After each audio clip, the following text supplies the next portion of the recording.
Money has a way of revealing the monsters hiding in plain sight. I learned this truth on an ordinary Tuesday afternoon while debugging code at my desk, when an email from an unknown sender landed in my inbox. The subject line read, "Your husband's secret account, proof attached. Another tale awaits. But first, I'd love to know your location." Drop it in the comments, and if you're enjoying these stories, hit that subscribe button to stay connected. I'm Fiona, and until that moment, I thought I knew everything about my marriage to Brian. We were the perfect tech couple, two software developers building our dream life together, saving for a house, planning for kids. The kind of couple others looked at with envy. My cursor hovered over the delete button.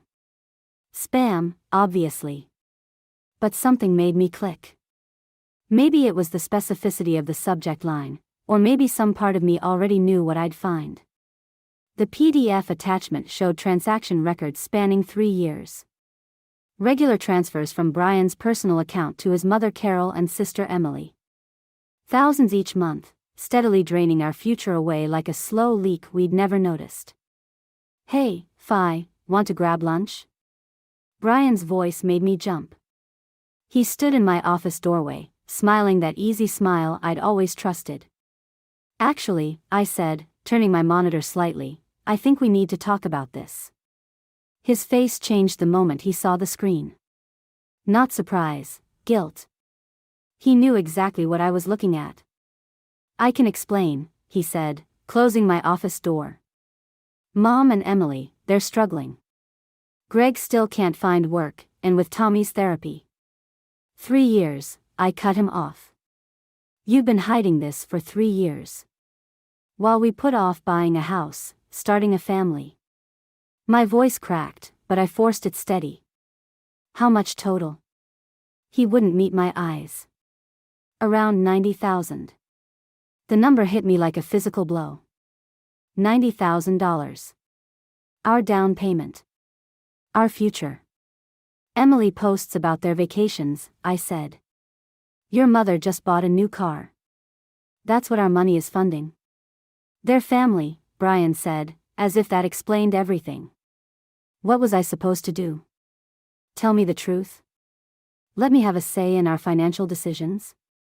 I pulled up another transaction. $2,000 last week. What was that for? Tommy's birthday party. I laughed, but there was no humor in it. $2,000 for a 5-year-old's birthday party. While we live in a 1-bedroom apartment because we're saving responsibly. Fi, please try to understand. Oh, I understand perfectly. I closed the email, my hands steady despite the rage building inside me. Your mother and sister have been manipulating you for years, and you've been letting them. That's not fair. They need help. They need consequences, I snapped. And so do you. Brian reached for my hand, but I pulled away. We can work this out, he said. I'll tell them we need to cut back. We'll make a plan. No, I said, standing up. You've been making plans behind my back long enough. Now it's my turn. What does that mean?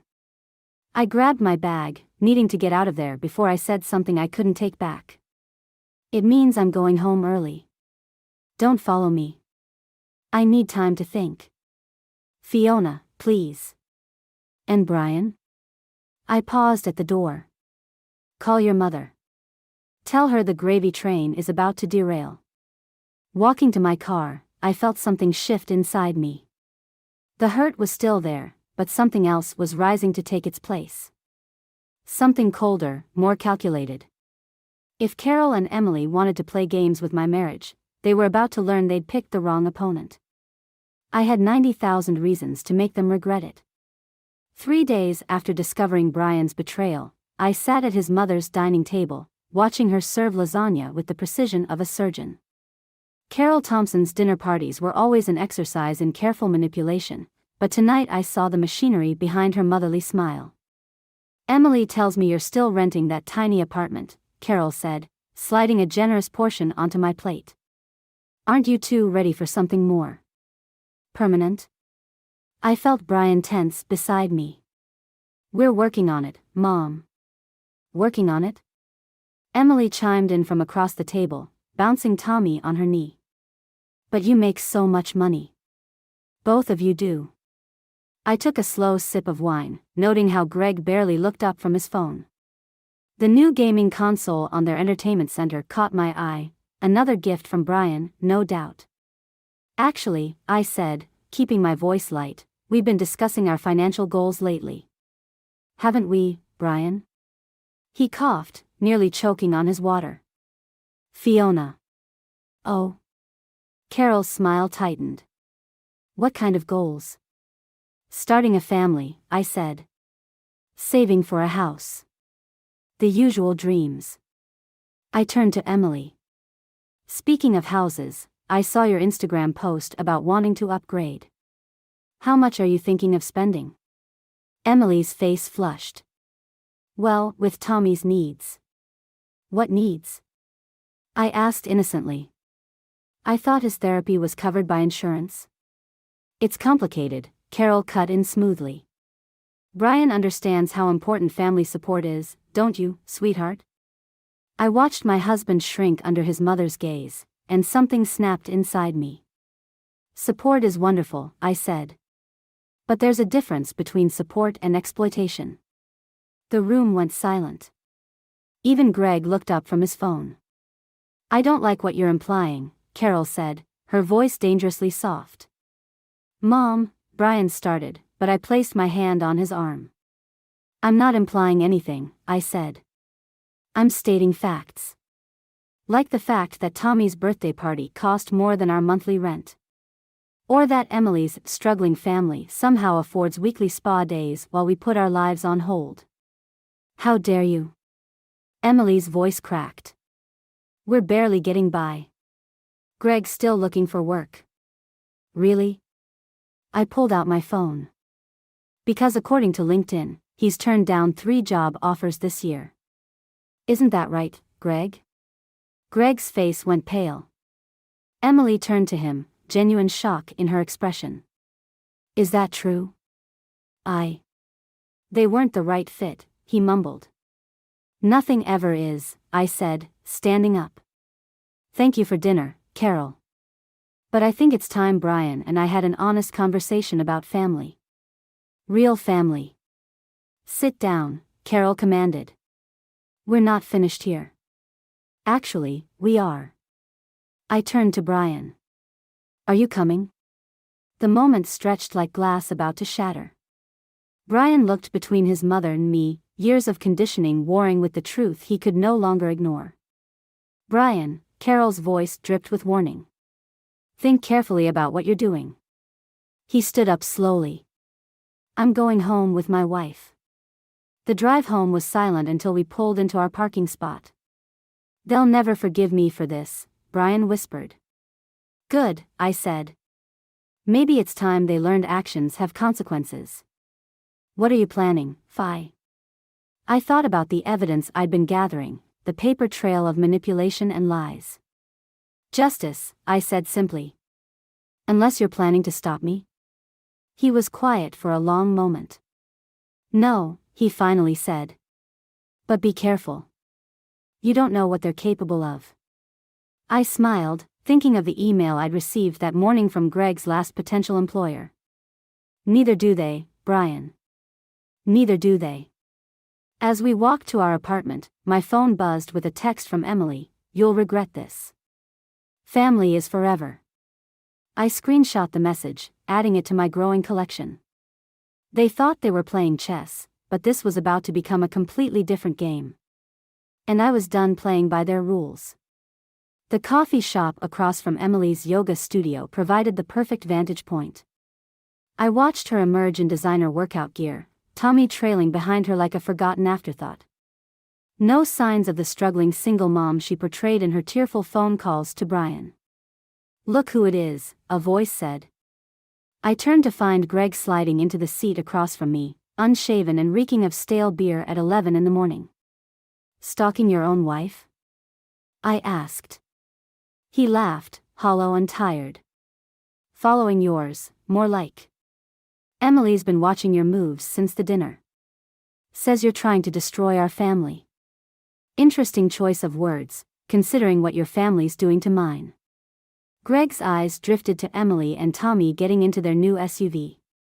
You think I don't know what they are? Carol and Emily, they're like poison. Sweet poison. That's surprisingly self-aware for someone who's been living off my husband's salary. You found those job offers, he said. Not a question. Did you also find the ones Carol sabotaged? That made me pause. What? 3 perfect positions. Carol called each company, posed as a reference. Said I had gambling problems, drug issues. He smiled bitterly. Can't prove it, of course. But the timing was perfect, right when Emily was pregnant with Tommy. My phone buzzed, a text from Brian. Emily just called. Says Tommy's therapy got cancelled. Needs emergency money. I showed Greg the message. Therapy, huh? Tommy's never been in therapy, Greg said quietly. That's just their code for Emily's shopping sprees. The pieces clicked together. How long have they been running this scam? Since before Tommy was born. Carol orchestrates, Emily executes. They've got it down to a science. And you just let it happen? His face darkened. You think I had a choice? Try going against Carol Thompson. See how fast your life falls apart. I pulled out my laptop, opened a folder labeled Evidence. Maybe we can help each other, Greg. I've been gathering proof, bank statements, social media posts, timestamps. But I need more. They'll destroy you, he warned. Like they destroyed me. No, I said, turning the screen to show him. They'll try.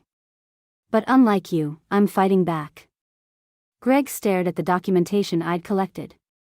There's something else you should see.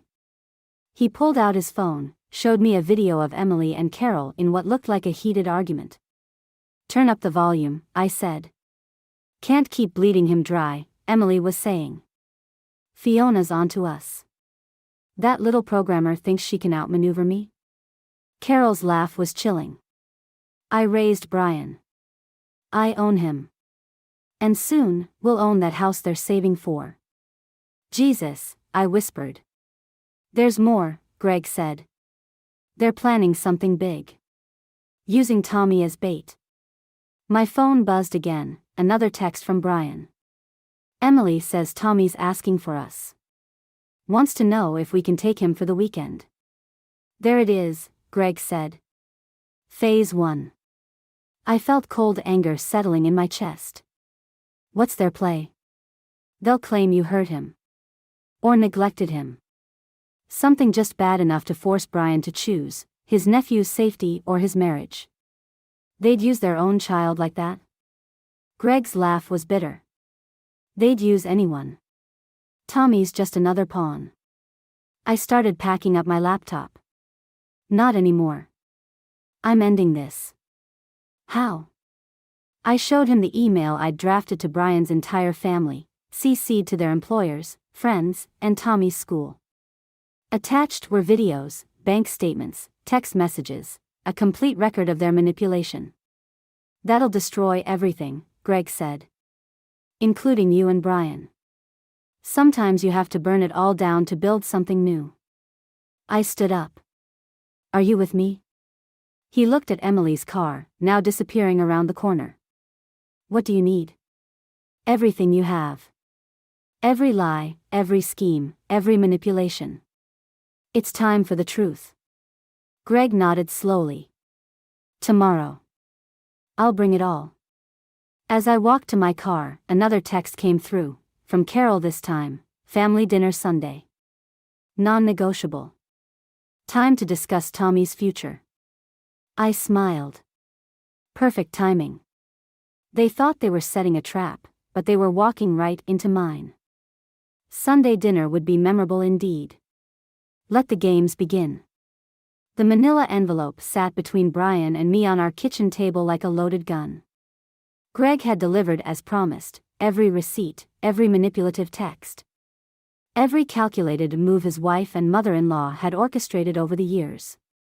They used Tommy's college fund, Brian said, his voice hollow as he read through the documents. The money I sent them every month for his future. Emily spent it on designer bags and spa treatments. I watched his hands shake as he turned another page. There's more. The therapy sessions that never happened, he continued. The medical bills they claimed weren't covered by insurance. All lies. He looked up at me, something broken in his eyes. How did I not see it? Because they didn't want you to. I pulled out my phone, showed him the video Greg had captured. Listen. Carol's voice filled our kitchen. Brian's always been soft. Malleable. Just like his father was before. Before what? Brian's voice was sharp. I hesitated. Greg sent more footage. About your father. The color drained from his face. Play it. Carol's voice again. Richard thought he could leave me. Take my son away.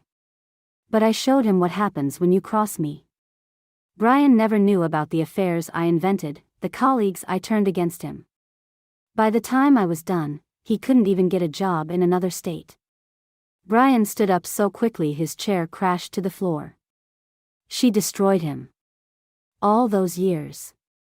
He didn't abandon us. She drove him away. Brian. And now they're planning to use Tommy the same way. Their own grandson. He pressed his palms against the counter, knuckles white. We have to stop them. We will.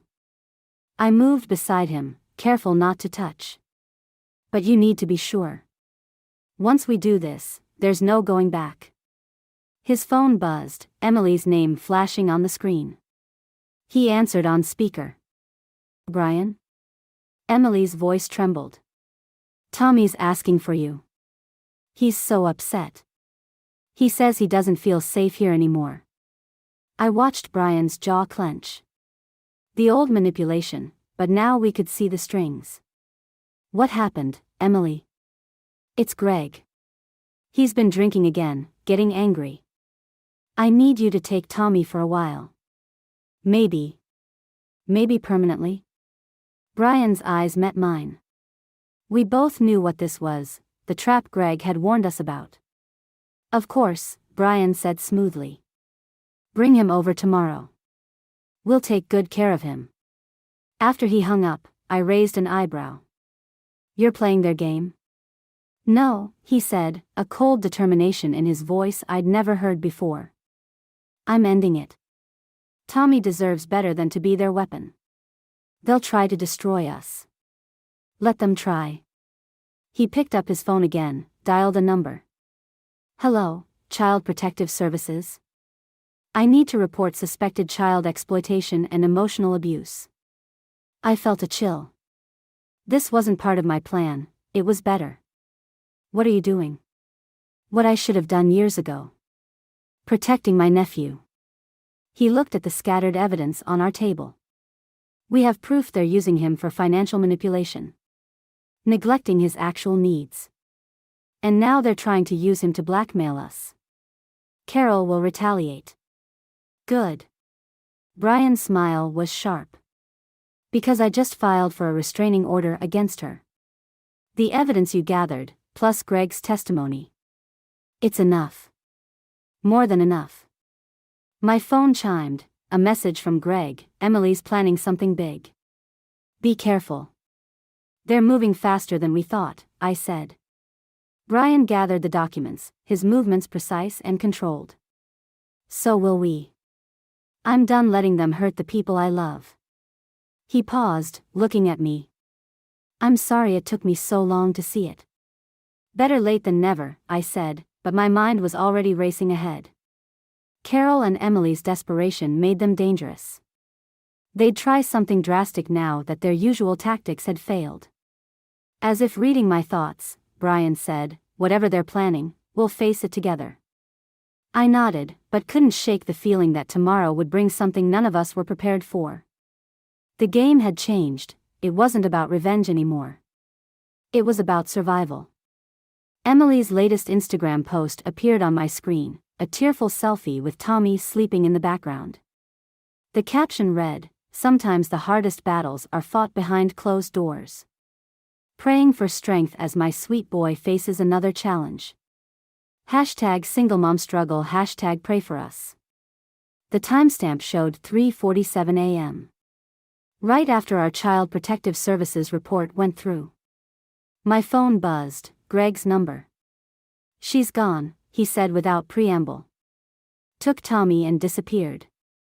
Left a note saying she's protecting him from all of us." The floor seemed to tilt beneath my feet. When? An hour ago. Carol picked them up. I was already moving, shaking Brian awake. He sat up instantly at my expression. "They're running," I said. His face hardened as he checked his phone. 6 missed calls from Mom. Voice message. He put it on speaker. "You ungrateful children. Did you really think you could threaten us with CPS? Emily's right, you're both unstable. Don't worry about Tommy. We'll make sure he's safe from your toxic influence." Another Instagram notification popped up, Emily going live. I clicked it, my stomach churning. I never wanted to do this publicly, Emily's voice trembled perfectly. But after what happened? My own brother and his wife. The threats. I have to protect my son. Comments flooded in, "Stay strong. Praying for you." What happened? Brian's hands clenched into fists as Emily spun her tale. Our harassment, our attempts to steal Tommy, our mental instability. Each lie more calculated than the last. "They're setting us up," I said. "Making us look like the villains before CPS can investigate." "Location services," Brian suddenly said, grabbing his laptop. "Emily's phone, I'm still her emergency contact. I can track it." While he worked, I scrolled through Emily's social media history with new eyes. Every post, every sympathy-grabbing story had been building to this moment. Creating a public record of our instability, while painting herself as the victim. "Got them," Brian said. "They're heading north on the interstate. To the lake house," I realized. Carol's secret property. The one she bought with our money. Brian's voice was ice. "Perfect place to hide until CPS closes the case." My phone lit up with a text from Carol, "Last chance. Drop the CPS report, or Emily goes public with evidence of your abuse. Your choice." I showed Brian. "What evidence?" "Doesn't matter," he said. "They'll manufacture something. They always do." I opened my laptop, pulled up the folder of evidence I'd been gathering. "Then maybe it's time we go public first." Fiona. Look at the comments on Emily's live stream.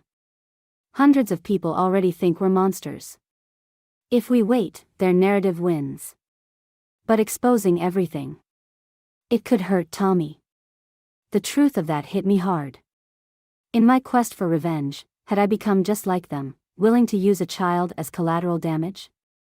My phone buzzed again. "Greg. Emily just posted your address in a private mother's group, claiming you're dangerous. People are sharing it. You need to be careful." Brian's expression changed. "That's it. That's their play. Force us to react, make us look unstable. So we don't react," I said slowly. "We let them think they've won." "What do you mean?" I started typing, my fingers flying over the keyboard. Emily's not the only one who can use social media. But instead of fighting back, we show concern. Post about how worried we are that she's disappeared with Tommy. Share resources about family trauma and manipulation. Let the truth speak for itself. Brian watched as I worked, understanding dawning. They're expecting a fight. Exactly. So we give them the opposite. While they're waiting for us to explode. We're actually following their trail to the lake house, he finished. With CPS and the police. I hit post on my first carefully worded message of concern for Emily and Tommy. Within minutes, the tone of comments began to shift. Ready? I asked Brian. He nodded, already grabbing his keys. They taught me everything I know about manipulation. Time to show them how well I learned. As we headed for the car, another notification popped up, Emily going live again. But this time, we weren't watching. We were moving. The game was changing, and they didn't even know it yet. The lake house loomed before us in the pre-dawn darkness, its windows glowing like warning signals. Brian killed the engine a quarter-mile away, and we crept closer through the woods. My phone vibrated, another message from Greg, CPS is 30 minutes out. Emily still lives streaming, claiming you're stalking them. A child's cry pierced the night. Tommy. He sounds scared, Brian whispered. Through the kitchen window, we could see Carol pacing, phone pressed to her ear. Emily sat at the table, still performing for her phone camera, tears streaming perfectly down her cheeks. And now they're threatening to take Tommy away, Emily's voice carried through the partially open window. My own brother, corrupted by that woman. Quiet, Brian hissed, pulling me deeper into the shadows as Carol stepped onto the back deck. The papers are ready, Carol spoke into her phone. Once Emily signs, the house transfer will be complete. They'll have no choice but to back off once we own their property. My blood ran cold. I pulled out my phone, checked our joint account. The down payment we'd saved, gone. Transferred to Carol's account 10 minutes ago. Brian, I showed him the screen. How did they? My passwords, he said, face ashen. Mom always knew them. I never changed. A new voice cut through the night, Greg's. He strode up the front path, Tommy's favorite stuffed dinosaur in his hand. Emily, he called out. Let me see my son. Emily appeared at the door, phone still recording. Stay back. I have a restraining order. No, you don't, Greg's voice was steady. Just like Tommy's not in therapy, and you're not a single mother. Stop lying, Emily. He's drunk, Carol announced loudly for Emily's stream. Everyone witnessed this. I'm sober, Greg said. First time in years. Clear enough to testify about everything, the fake medical bills, the manipulation, all of it. Carol's smile turned predatory. Testify? With your history of alcoholism and domestic violence? My heart sank. Of course they had documentation, probably manufactured years ago for exactly this moment. Now, Carol continued, unless you want those police reports to resurface, take your dramatic performance elsewhere. We're busy saving Tommy from actual abusers. Greg's shoulders slumped. He dropped the dinosaur and walked away, defeated. Time to end this, I whispered to Brian, stepping forward. Wait, he grabbed my arm. Too late. The motion sensor lights flooded the yard, exposing us. There. Emily shrieked, camera whirling to catch us. They found us. They're trying to break in. Carol's smile was triumphant. Right on cue. Emily, call the police. Brian, I expected better from you. Breaking and entering? Stalking? What will your employer think? You stole our house, I said, my voice shaking. No, dear. You transferred the down payment willingly, the paperwork shows that clearly. Just like the paperwork shows your history of unstable behavior and threats against Emily. Sirens wailed in the distance, but not CPS. Police. One last chance, Carol said.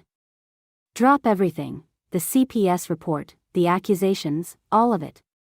We'll let you keep your jobs, your reputations. Otherwise. She held up a thick folder. These documents tell quite a story about workplace harassment, mental instability, and attempted kidnapping. Brian's hand found mine. You can't. I can do anything, Carol cut him off. I always have. The question is, how much are you willing to lose? The sirens grew closer. Through the window, I could see Tommy watching us, clutching his blanket. Emily's phone kept streaming, recording every moment of our apparent crime. "Time's up," Carol said. "Choose." I looked at Brian, saw the defeat in his eyes. Everything we'd built, everything we'd planned, gone. They'd beaten us at our own game, turned our evidence gathering against us.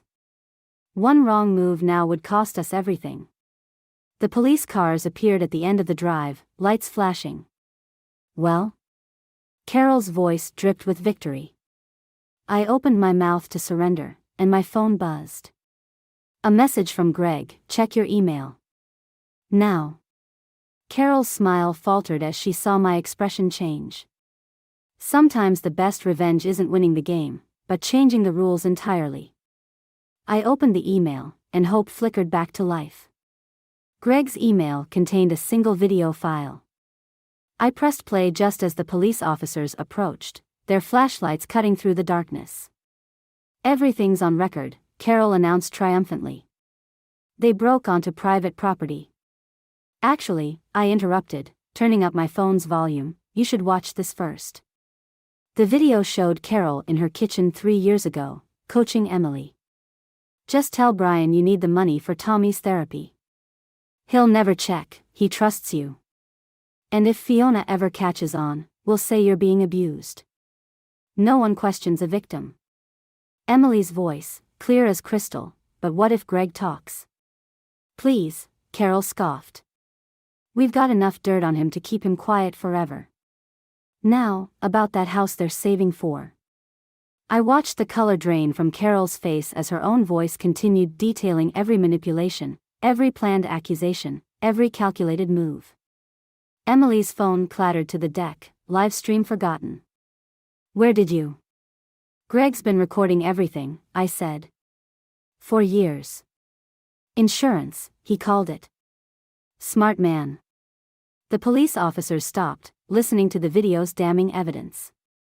"That's doctored," Carol snapped, but her voice trembled. "Officer, they're harassing us." "The metadata's intact," I cut in. "Time stamps, location data, everything. And there's more. Every conversation about fake therapy sessions, every plan to exploit Brian's guilt, every dollar stolen from Tommy's future, all documented." "Mom?" Brian's voice cracked. "Is this true? Even Dad?" "I protected you," Carol hissed. "Everything I did was to keep this family together." "By destroying it?" Brian stepped forward. "By using my nephew as a weapon? By driving away everyone who threatened your control?" Emily burst into tears, real ones this time. "You said we were helping Tommy. You said Brian owed us." "Shut up," Carol snarled, but Emily was unraveling. "The therapy money, Tommy's college fund, that was your idea. You said." I said shut up. The back door opened. Tommy stood there in his pajamas, clutching his blanket. "Mommy? Why is everyone yelling?" The silence that followed was deafening. "Sir," one officer addressed Brian, "we received reports of stalking and harassment." "Play the rest of the video," I said quietly. "Everything's there. Including the financial fraud and conspiracy to commit theft through coercion." Carol lunged for my phone, but Brian caught her arm. "It's over, Mom. No more manipulation. No more lies. You ungrateful," she swung at him, but the officers moved quickly, restraining her. "Carol Thompson, you're under arrest for conspiracy to commit fraud." Emily collapsed onto the deck, sobbing. "Tommy, baby, go inside. He's coming with me," Greg's voice came from behind us. He stood with 2 CPS workers, their expressions grim as they reviewed documentation on a tablet. "You can't," Emily started. "Until this is sorted out," one worker said. "Tommy needs a stable environment. Mr. Sanders has provided evidence of ongoing emotional abuse and exploitation of a minor." I watched Tommy run to Greg, saw the way he clung to his father. All the schemes, all the manipulation, and in the end, they'd forgotten the one person who mattered most. "Brian," Carol called out as the officers led her away.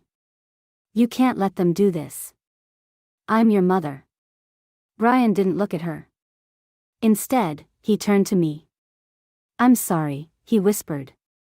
For everything. For not seeing it sooner.